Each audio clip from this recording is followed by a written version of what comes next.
भवद्भ्यः सर्वेभ्यः ईपीजी पाठशालायां स्वागतं। मम नाम सी उपेन्द्ररावः। अहं सम्प्रति जवाहरलाल् नेहरू विश्वविद्यालयस्थे विशिष्टसंस्कृताध्ययनकेन्द्रे आचार्यः अध्यक्षश्च अस्मि। सम्प्रति वयं ध्वनेः स्वरूपं कीदृशम् इत्यस्मिन् विषये जानीमः। प्राचीनभारतीयवाङ्मये अलङ्कारशास्त्रस्य इतिहासः पृथग्रूपेण विराजते। बहवः अलङ्कारशास्त्रस्य प्रणेतारः स्वीयं सिद्धान्तम् अनेकेषु ग्रन्थेषु व्यक्तीकृतवन्तः।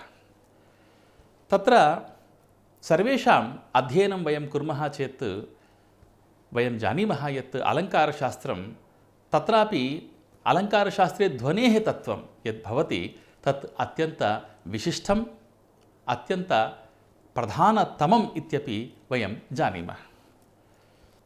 अलङ्कारशास्त्रस्य ये शास्त्रज्ञाः आचार्याः आसन् ते सर्वेपि काव्यस्य प्रधानभूतं तत्त्वं किम् इत्येतस्मिन् विषये विचारं कृतवन्तः।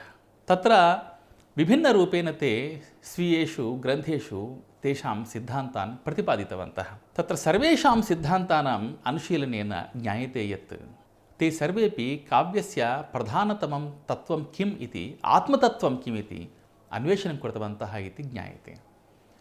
सर्वेषु तत्त्वेषु प्रधानतमं तत्त्वं ध्वनिस्वरूपं ध्वनेः तत्त्वं।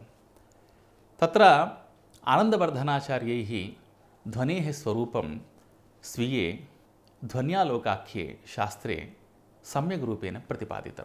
ध्वनेः तत्त्वं परमरमणीयं सहृदयहृदयगम्यम् अतिगम्भीरम् इति ते स्वीये शास्त्रे प्रतिपादितवन्तः। केचन अलङ्कारशास्त्रज्ञाः आचार्याः काव्यस्य तत्त्वम् अन्विषन्तः अलङ्काराः एव काव्यस्य प्रधानभूताः इति ते उक्तवन्तः। इत्थं ते अलङ्काराण्येव काव्यात्मरूपेण प्रतिपादितवन्तः। अन्ये रीतिमेव काव्यात्मरूपेण प्रतिपादितवन्तः। अपरे वृत्तयः एव काव्यस्य प्रधानभूततत्त्वरूपेण ते प्रतिपादितवन्तः। परन्तु एतेषु सर्वेषु तत्त्वेषु आनन्दवर्धनाचार्यैः प्रतिपादितं यत् तत्त्वं ध्वनितत्त्वं ध्वनिस्वरूपं ध्वनिसिद्धान्तः वरीवर्ति तत् सर्वेषां सिद्धान्तानां मध्ये आकाशगतः सूर्यः इव प्रकाशते। यतोहि आनन्दवर्धनाचार्यैः प्रतिपादितं यत् काव्यस्यात्मा ध्वनिरिति बुधैः यः समाम्नातपूर्वः तस्याभावं जगदुरपरे भक्तमाहुस्तमन्ये केचिद्वाचां स्थितमविषये तत्त्वमोचुस्तदीयं तेन ब्रूमः सहृदयमनः प्रीतये तत्स्वरूपम् इति प्रतिपादितवन्तः। समग्रे काव्ये ध्वनेः तत्त्वम् एव आत्मतत्त्वरूपेण प्रकाशते। ध्वनेः तत्त्वं सहृदयगम्यं तथापि केचन एतादृशस्य ध्वनेः अभावं प्रतिपादितवन्तः।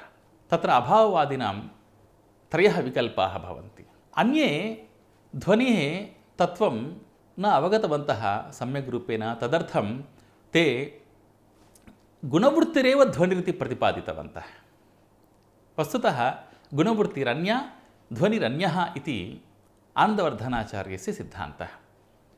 अपरेपि केचन तस्मिन् काले आसन्।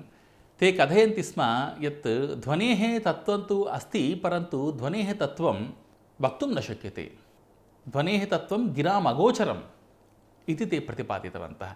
एवं स्थिते एतेषां सर्वेषां सिद्धान्तानां विचारं चर्चाम् आनन्दवर्धनाचार्यः स्वीये ग्रन्थे कृतवान्। तदनन्तरं ध्वनेः तत्त्वं कीदृशं ध्वनेः स्वरूपं कीदृशम् इति सम्यग्रूपेण अत्यन्तमनोहरया शैल्या ते प्रतिपादितवन्तः। सम्प्रति ध्वनेः तत्त्वं किमिति वयं जानीमः। प्राचीनैः आचार्यैः अलङ्काराणामेव वैशिष्ट्यम् अवगतं। वामनाचार्यैः उक्तं सौन्दर्यमलङ्कारः इति। परन्तु ध्वनिवादिभिः आचार्यैः सूक्ष्मविवेचनेन अलङ्कारास्तु शरीरस्थानीयाः ध्वनिरेव आत्मस्थानीयः इति निरूपितम्। इत्थं साहित्यशास्त्रे शरीरवादस्य प्रतिकूलरूपेण आत्मवादः प्रतिष्ठापितः। इति प्रतिभाति। अनेनैव सदुद्देश्येन ध्वन्यालोकस्य रचना जाता। अस्य रहस्योद्घाटनं ध्वन्यालोकस्य व्याख्याने अभिनवगुप्तपादाचार्यैः कृतं। तैरुक्तं यत् वाच्यसम्बलनाविमोहितहृदयैस्तु तत्पृथग्भावे विप्रतिपद्यते। यथा चार्वाकैः शरीरमेव आत्मा इति प्रतिपादितम्, अपि च शरीरापेक्षया नान्यदस्तीति च तैः निर्दिष्टं, तथैव कैश्चित् आलङ्कारिकैः वाच्यार्थसौन्दर्यविमोहितमानसैः वाच्यमेव सर्वं वाच्यापेक्षया नान्यत् किमपि भवति इत्यूचुः। ते खलु वाच्यव्यतिरेकिनः हि अर्थस्य पृथक् अस्तित्वस्वीकारे सन्देहं प्राकटयन्। ध्वन्यालोकग्रन्थः काव्यस्य आत्मतत्त्वान्वेषणाय विरचितः। तस्यैव तत्त्वस्य महतीं प्रतिष्ठां प्रदातुम् अस्य ग्रन्थस्य प्रयत्नः। यदेतत् आत्मस्थानीयं परमोत्कृष्टं रमणीयञ्च तत्त्वं विद्यते, तद्वस्तुतः शब्दस्य चतुर्थकक्षा निविष्टः अर्थः स एव व्यङ्ग्यः इत्युच्यते। कविवाणी तदैव सफला भवति यदा हि सा तस्य विशिष्टस्य अर्थस्य वाहिका भविष्यति। विषयोऽयम् आनन्दवर्धनाचार्यपूर्ववर्तिभिः कैश्चित् प्रसिद्धैः आलङ्कारिकैः स्पष्टतया न अवगतः इति प्रतिभाति। तैः व्यङ्ग्यार्थः पर्यायोक्तादि अनेक अलङ्कारेषु यद्यपि अनुभूतः, तथापि ते वाच्यार्थापेक्षया व्यङ्ग्यार्थस्य चारुत्वे न विश्वसन्ति स्म। अनेन कारणेन व्यङ्ग्यस्य अत्र स्थितिः सर्वदा वाच्यानुगतैव आसीत्। वाच्यार्थस्पर्शलेशशून्ये रसभाव आदितत्वेपि ते रसवदलङ्कारतामेव आपादितवन्तः। यदि प्राणस्थानीये अस्मिन् तत्त्वे तेषां बुद्धिः प्रसारिता अभविष्यत्, तर्हि ते एकस्य सारभूतस्य विषयस्य आविष्कारम् अकरिष्यन्। ध्वनिः आविष्कारः। भारतीयसाहित्यशास्त्रेतिहासे नूनं कार्यमिदम् आचार्येण आनन्दवर्धनेन कृतः। साहित्यसिद्धान्तेषु एव ध्वन्याख्यः कश्चन नवीनः शब्दः तैः प्रयुक्तः। ध्वनिस्तु प्रतीयमानार्थः एव। एवं स्थिते सोऽयं प्रतीयमानार्थः प्राचीनानाम् आक्षेप अप्रस्तुतप्रशंसा समासोक्ति व्याजस्तुत्यादि अलङ्कारेषु विद्यते एवेति तैः सङ्केतितः। रसगङ्गाधरकारेण तु पर्यायोक्तप्रकारेण विषयोऽयम् अङ्गीकृतः। तत् यथा ध्वनिकारात् प्राचीनैः भामहोद्भटप्रभृतिभिः स्वग्रन्थेषु कुत्रापि ध्वनिगुणीभूतव्यङ्ग्यादिशब्दाः न प्रयुक्ताः इत्येतावतैव तैः ध्वन्यादयो न स्वीक्रियन्ते इत्याधुनिकानां वाचोयुक्तिः अयुक्तैव। अतः समासोक्ति व्याजस्तुति अप्रस्तुतप्रशंसाद्यलङ्कारनिरूपणे कियन्तोपि गुणीभूतव्यङ्ग्यप्रभेदाः तैरपि निरूपिताः। अपरञ्च सर्वोऽपि व्यङ्ग्यप्रपञ्चः पर्यायोक्तकुक्षौ निक्षिप्तः।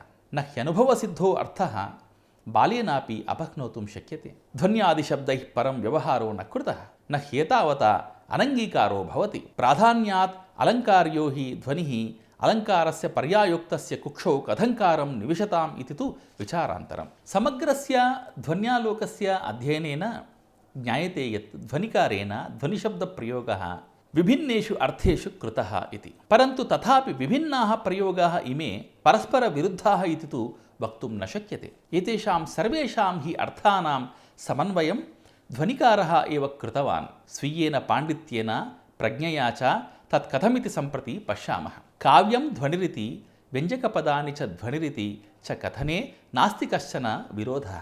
अस्योत्तरं प्रदत्तमेव। पदं काव्यस्यैव अङ्गभूतमिति कृत्वा अन्वयव्यतिरेकिभ्याम् एकांशभूतेष्वपि पदेषु ध्वनिव्यवहारः प्रतिष्ठितः भवति। परन्तु ध्वनिः काव्यस्य आत्मेति स्वीकृतः इति कारणेन ध्वनेः अर्थो भवति यत् ध्वन्यमानः अर्थः एव, अर्थात् व्यङ्ग्यार्थः एव। एकस्मिन् काव्ये ईदृशो ध्वनिः अर्थात् व्यङ्ग्यार्थः एव प्रधानरूपेण व्यञ्जितो भवति, तत् सम्पूर्णं काव्यमेव ध्वनिकाव्यमिति व्यपदिश्यते। प्राधान्येन व्यपदेशाः भवन्ति इति न्यायात्। उक्तमेव यत्र व्यङ्ग्यपरत्वेनैव वाच्यस्य व्यवस्थापनं तत्र व्यङ्ग्यमुखेनैव व्यपदेशो युक्तः इति ध्वन्यालोके। तथा च व्यञ्जकत्वसाम्यात् ध्वनिः इत्यनया दृष्ट्या च काव्यं तत् ध्वनिकाव्यमिति व्यपदिश्यते। एतादृश्यां स्थितौ सम्पूर्णमपि काव्यं रसादिरूपमर्थं व्यञ्जयत् व्यञ्जकत्वं बिभर्ति।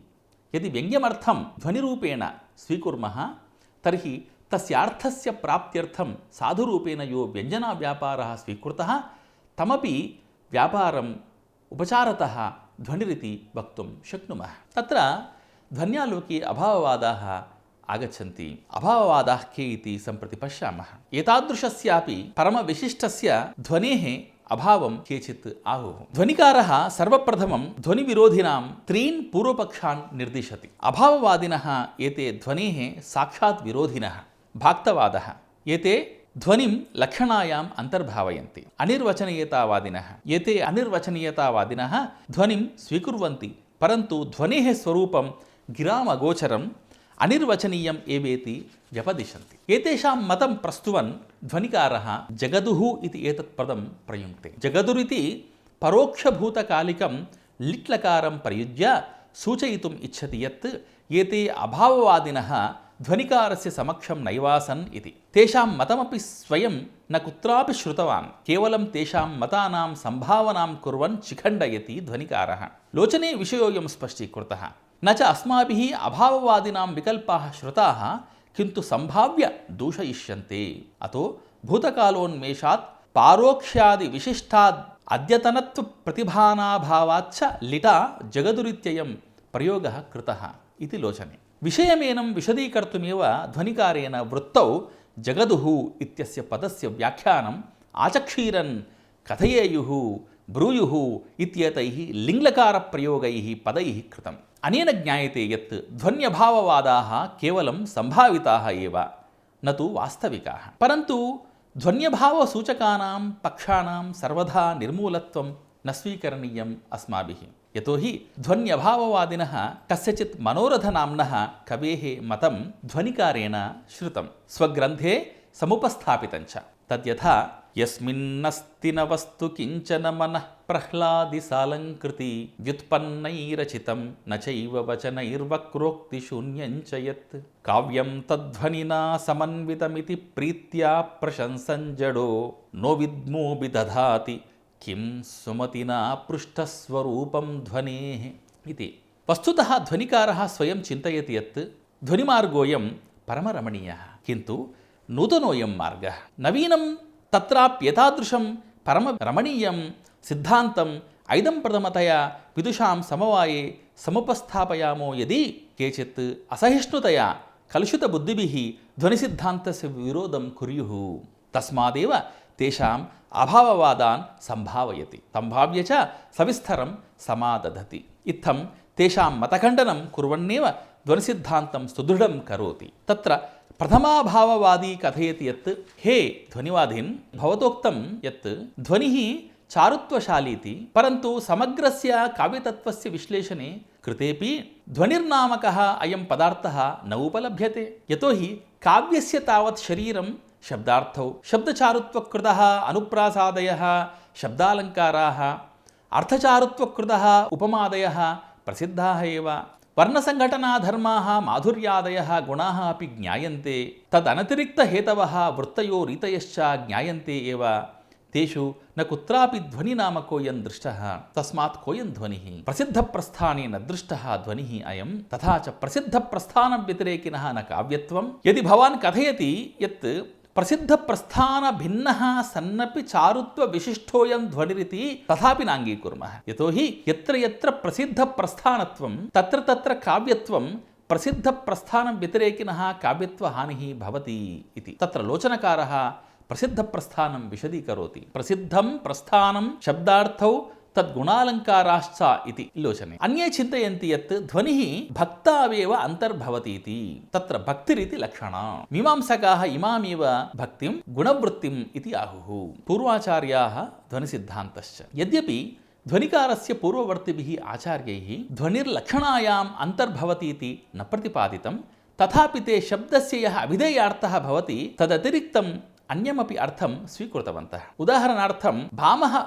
विवरणकारेण उद्भटेन मुख्यभूतात् अभिधा व्यापारात् अतिरिक्तम् अन्यं व्यापारं गुणवृत्तिनामकं स्वीकृतं। तद्यथा शब्दानाम् अभिधानम् अभिधा व्यापारो मुख्यो गुणवृत्तिश्च इति भट्टोद्भटः इति लोचने प्रतिपादितम्। वामनेनापि सादृश्यात् लक्षणा स्वीकृता तद्यथा वामनोऽपि सादृश्यात् लक्षणा वक्रोक्तिः इति लोचने। परन्तु कोऽपि आचार्यः ध्वनिगुणवृत्त्योः सामानाधिकरण्यं न स्वीकृतवान्। अलक्षणीयतावादिनस्तु ध्वनेः अस्तित्वम् अंगीकुर्वन्तः एव तं लक्षणगम्यं न मन्वते, सहृदय संवेद्यमेव ते आचक्ष्यते। परन्तु रामायण महाभारतादि ऐतिहासिक काव्य प्रमाणेन ध्वनिरस्तीति सिद्ध्यति। अपरञ्च अस्य ध्वनेः एव प्रयोगेन सामान्याः मान्याः जाताः कवीनां महाकवित्वलाभः सम्प्राप्तः। किम् अधिकं प्रतीयमानापरनामधेयस्य अस्य ध्वनेः प्रयोगेनैव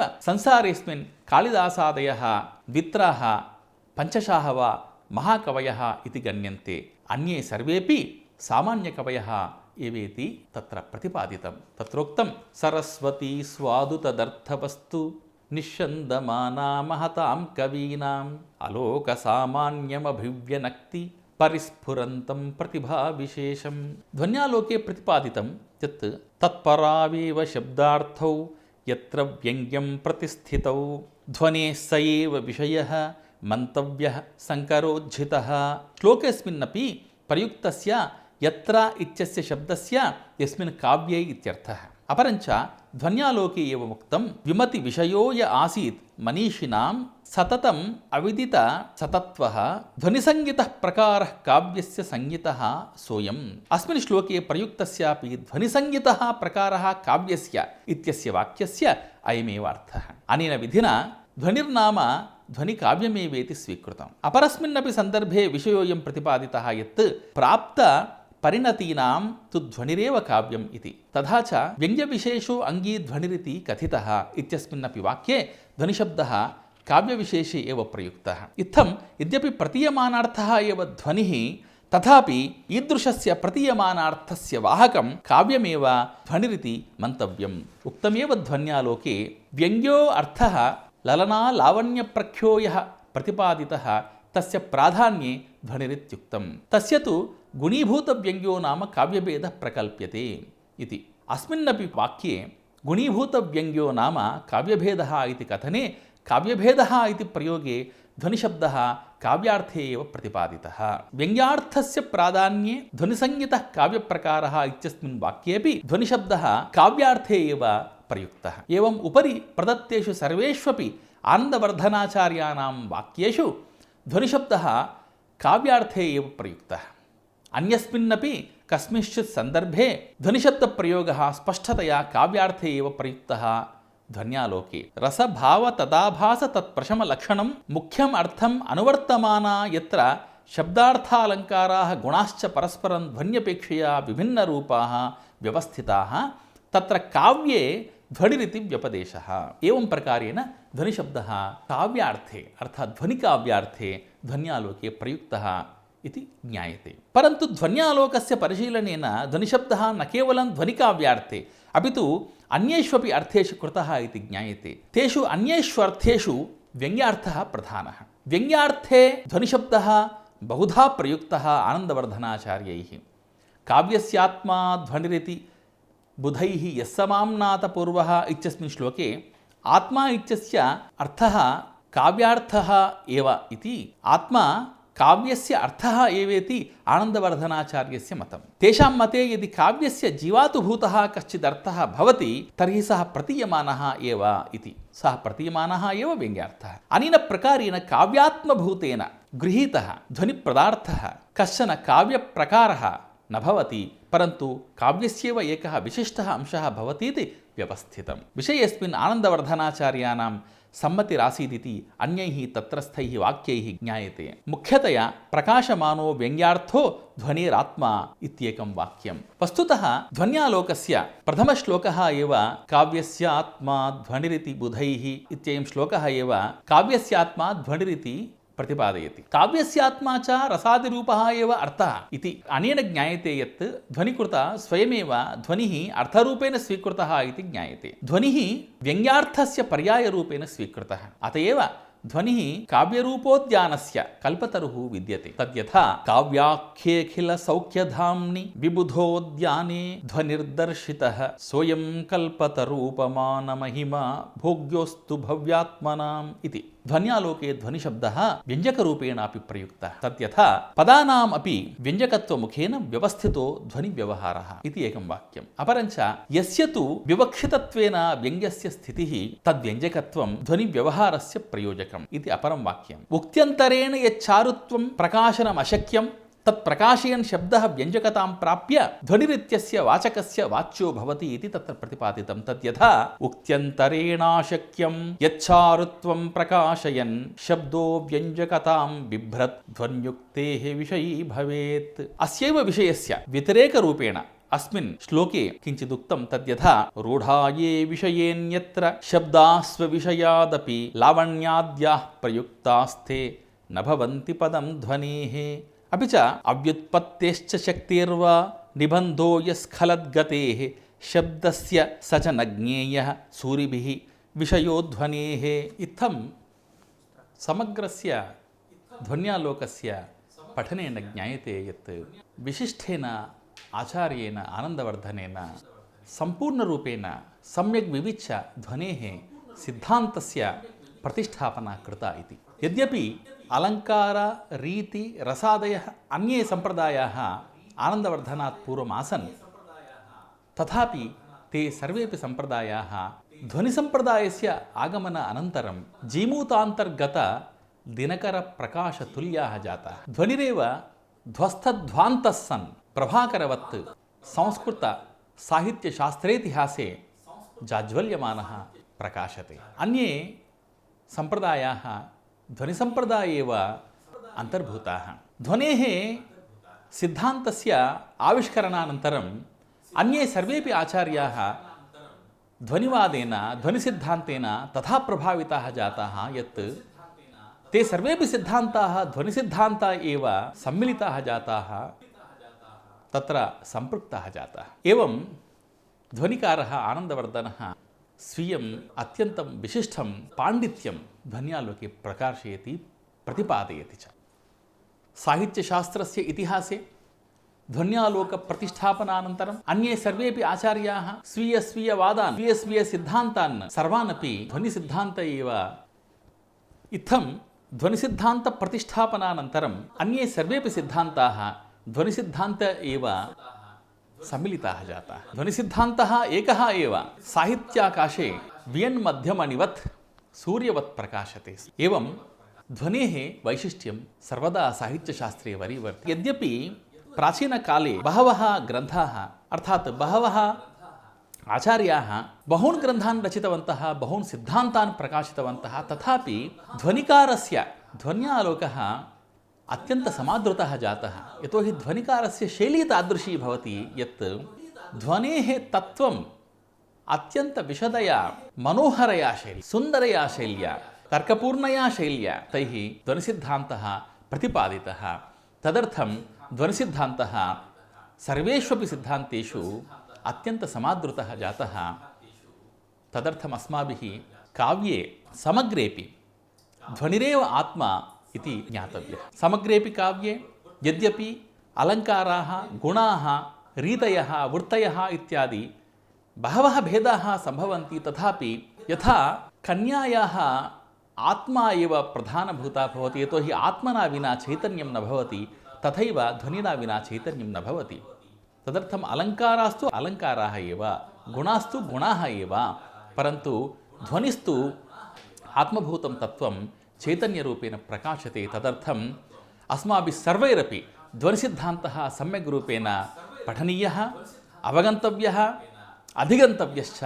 भवन्तः सर्वेपि एतादृशस्य विशिष्टस्य ध्वनिसिद्धान्तस्य अध्ययनं कुर्युः। तेन अस्माकं प्राचीनसाहित्यशास्त्रस्य महत्त्वं, तत्रापि समग्रे प्राचीनसाहित्यशास्त्रे ध्वनेः कीदृशं प्राधान्यं भवति इति भवन्तः सर्वेपि जानीयुः। तदर्थं ध्वनिसिद्धान्तस्य अध्ययनं कुर्युः इति भूयो भूयः प्रार्थनां कृत्वा अहं विरमामि। सर्वेभ्यः भूयो भूयः धन्यवादाः।